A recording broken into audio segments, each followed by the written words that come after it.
اعوذ باللہ من الشیطان الرجیم بسم اللہ الرحمن الرحیم وَهُوَ الَّذِي أَنشَأَ لَكُمُ السَّمْعَ وَالْأَبْصَارَ وَالْأَفْئِدَةَ قَلِيلًا مَا تَشْكُرُونَ وَهُوَ الَّذِي ذَرَأَكُمْ فِي الْأَرْضِ وَإِلَيْهِ تُحْشَرُونَ وَهُوَ الَّذِي يُحْيِي وَيُمِيتُ وَلَهُ اخْتِلَافُ اللَّيْلِ وَالنَّهَارِ أَفَلَا تَعْقِلُونَ بَلْ قَالُوا مِثْلَ مَا قَالَ الْأَوَّلُونَ قَالُوا أَإِذَا مِتْنَا وَكُنَّا تُرَابًا وَعِظَامًا أَإِنَّا لَمَبْعُوثُونَ لَقَدْ وُعِدْنَا نَحْنُ وَآبَاؤُنَا هَذَا من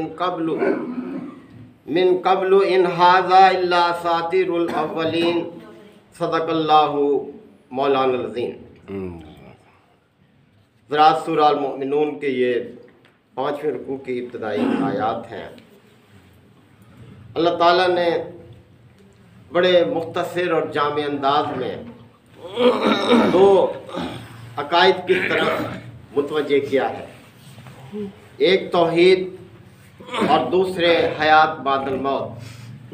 یہ دونوں حقیقت ہیں، اللہ تعالیٰ نے خوب واضح کیا ہے قرآن مجید میں انسانوں کے سامنے ان دونوں عقائد کو، کہ لوگ کسی غلط فہمی میں نہ رہیں اور اپنی اس زندگی کو جو کہ اس کے بعد ملنے والی ہے، یعنی آخرت کی زندگی، اسے برباد نہ کر لیں۔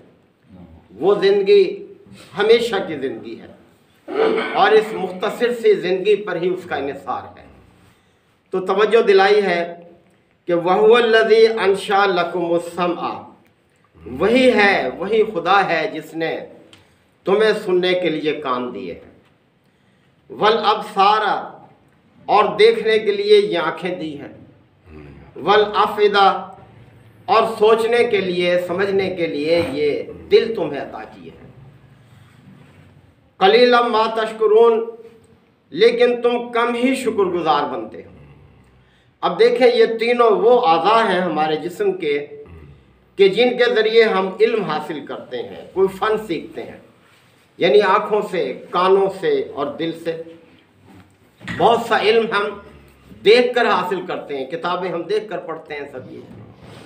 بہت سا علم ہم سن کے حاصل کرتے ہیں کہ ہم اہل علم کی محفل میں بیٹھتے ہیں، ان کی صحبت میں بیٹھتے ہیں، ان سے سنتے ہیں، اور پھر دل اللہ نے ہمیں دیا ہے کہ اس سے سوچ اور فکر کا کام لیتے ہیں، اور پھر ہم دل اور دماغ بہت سے مواقعوں پر ایک ہی مفہوم میں استعمال ہوتے ہیں کہ ہم اس چیز کو جو دیکھتے ہیں سنتے ہیں محفوظ کر لیتے ہیں، اس سے اچھا نتیجہ اخذ کرتے ہیں۔ تو اللہ تعالیٰ نے توجہ دلائی ہے کہ اے انسانوں، یہ اعضاء ہم نے حیوانات کو بھی دیے ہیں، تو کیا تم اپنے ان اعضاء سے وہی کام لینا چاہتے ہو جو حیوان لے رہے ہیں؟ تم میں اور ان میں بہت فرق ہے۔ تمہیں توحید کی طرف، جبکہ جانوروں کو تو اللہ نے جو سکھا دیا بس اس پر چل رہے ہیں، اور آخرت یعنی تمہیں پھر دوبارہ پیدا ہونا ہے، تمہیں اپنے اعمال کا جواب دہ ہونا ہے، لہذا تم ان اعضاء سے وہ کام نہ لو جو حیوان لیتے ہیں، بلکہ ان آنکھوں سے حقیقت کو دیکھو کہ حقیقت کیا ہے۔ حقیقت کے علاوہ سب کچھ دیکھنے کو تم تیار ہو۔ ان کانوں سے تم حق بات سننے کے لیے تیار نہیں، جبکہ اللہ نے تمہیں ان کا یہ مصرف دیا ہے کہ اس سے تم حق کو سنو، حق کو پہچانو، اور یہ دل تمہیں دیے ہیں کہ تم ان سے سوچ و فکر کے لیے استعمال کرو ہی نہیں ہے۔ تو توجہ دلائی ہے کہ تم ان سے وہ کام نہیں لے رہے جس مقصد کے لیے اللہ نے تمہیں یہ آنکھ، کان اور یہ دل عطا کیے ہیں۔ اب انسان ذرا تھوڑا سا ان پر ویسے بھی غور کرے، اب تو بہت سائنس ترقی کر چکی ہے کہ یہ بھی تو اسی گوشت پوست کے بنے ہوئے ہیں، یہ کان، یہ آنکھیں، لیکن کیا صلاحیت اللہ نے ان کو دے دی ہے۔ دیکھیں کس طرح سے ہم آنکھ بند کر کے بھی اگر سن رہے ہوں تو ہم پہچان لیتے ہیں یہ فلاں شخص بول رہا ہے، یہ فلاں شخص ہے۔ کس طرح سے دیکھیں اللہ تعالیٰ نے اپنی قدرت کا اظہار کیا ہے۔ اور اسی طرح سے آنکھیں ہیں، کس طرح سے ہم چیزوں کو دیکھ کر ایک دوسرے میں فرق محسوس کرتے ہیں، ان کے رنگوں کو دیکھتے ہیں، ان کے ساتھ کو دیکھ کر پہچانتے ہیں، ان کی خوبی خامی کو ہم آپس میں موازنہ کر سکتے ہیں چیزوں کا۔ تو اللہ تعالیٰ نے کتنی ہمارے اوپر مہربانی کی ہے، کتنے اعلیٰ قسم کے اعضاء ہمیں یہ دیے ہیں اس نے، یہ تو توجہ دلائی ہے کہ دیکھو اس کا شکر ادا کرو، کم ہی تم شکر ادا کرتے ہو، قلیلا ما تشکرون۔ اور ان کا شکر ادا کرنے کا طریقہ یہی ہے کہ ان کو اس مقصد کے لیے استعمال کرو جس مقصد کے لیے اللہ نے یہ اعضاء تمہیں دیے ہیں، یہ آنکھ، کان، زبان، دل، ہاتھ، پاؤں، یہ خاص مقصد کے لیے دی ہیں۔ ان سے وہ کام نہ کرو جن سے اللہ کی ناراضگی تمہیں حاصل ہو، یہی اس کا شکر ہے۔ وَهُوَ الَّذِي ذَرَعَكُمْ فِي الْأَرْضِ، اب اور طرف توجہ دلائی ہے، یعنی اپنے اعضاء کی طرف توجہ دلانے کے بعد فرمایا وَهُوَ الَّذِي ذَرَعَكُمْ فِي الْأَرْضِ، وہی ہے جس نے تمہیں زمین میں پھیلا رکھا ہے۔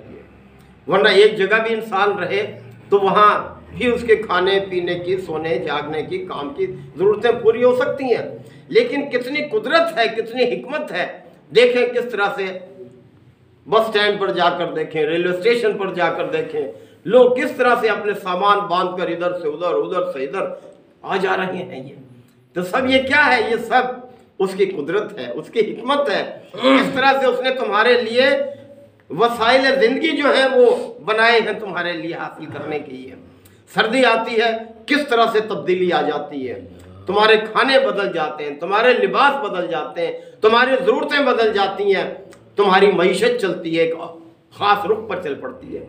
اور جب سردیاں ختم ہوتی ہیں، گرمیاں آتی ہیں، تو بھی تمہاری خوراک، تمہارے لباس، تمہاری ضرورتیں بدل جاتی ہیں، تمہاری زندگی کا رخ بدل جاتا ہے، تمہارے کارخانے اور طرف چل پڑتے ہیں۔ یعنی کس طرح سے دیکھیں اللہ نے ایک نظام رکھا ہوا ہے، تو تم غور و فکر نہیں کرتے؟ یہ آنکھ، کان، دل کس لیے دیے ہیں اس نے؟ یہ کہ تم اس کی قدرت کو پہچانو، اس کی حکمت کو پہچانو اور اسی کے بندے بن کر رہو۔ اس نے تمہیں بھی ایک خاص مقصد کے لیے پیدا کیا ہے، تم اپنے اس مقصد سے غافل ہو، اس مقصد کو نہیں پہچان رہے۔ تو وَهُوَ الَّذِي ذَرَعَكُمْ فِي الْأَرْضِ، وہی ہے جس نے تمہیں زمین میں پھیلایا ہے۔ وَإِلَيْهِ تُحْشَرُونَ، اور یاد رکھو سمیٹے بھی اسی طرف جاؤ گے، اسی کی طرف اکٹھے کیے جاؤ گے، تم سب کو اس کے سامنے حاضر ہونا ہے۔ یعنی یہ سب دیکھیں حیات بعد الموت کی طرف توجہ دلائیے کہ تمہیں مرنے کے بعد ختم نہیں ہو جانا، بلکہ تم محفوظ ہو جاؤ گے، اور پھر جب چاہے گا تمہیں نکال کھڑا کرے گا، اپنے سامنے حاضر کر لے گا، اپنے اعمال کا جواب دہ ہونا ہوگا تمہیں، اور پھر تمہیں ہمیشہ کی زندگی دے گا، ہمیشہ کی زندگی اس کی تم تیاری کے لیے بھیجے گئے ہو اس دنیا میں، تو اس کی طرف تم سمیٹے جاؤ گے۔ وَهُوَ الَّذِي يُحْيِي وَيُمِيتُ، اب توجہ دلائی، ذرا سوچو، اور پھر یہ ہے کہ جواب دو، پھر اللہ نے پوچھا بھی ہے۔ وَهُوَ